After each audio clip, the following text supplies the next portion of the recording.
How to contact Instagram customer service. All you have to do is to go here directly to your Instagram application and it will lead you directly to your homepage, right? Now, here on the bottom part, you will see five different options.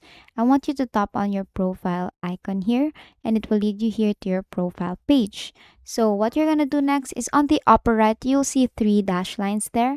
Click on that and then go to settings. So, under settings, what you want to do next is to go here to help and then tap on Help Center, and it will redirect you to this area where you can actually ask or search for the problem that you're looking for.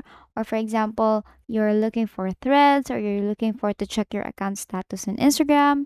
Let's say you have a problem about, for example, you want to search for friend request here or your friend request sent or your private list, friends private list. So let's say friend request. If you click on that, you will find a lot of options, whether it's under legal removal of request, manage your messages request on Instagram, so on and so forth. Now let's choose this first option and they will actually give you an instruction on how to ask for help on it. So basically, you will find your customer service on Instagram here on Instagram Help Center. And basically, that's it. That is how you contact Instagram customer services. And that is all for today. If this video helped you, please don't forget to like, share, and subscribe to YouTube channel to show your support. Thank you for watching.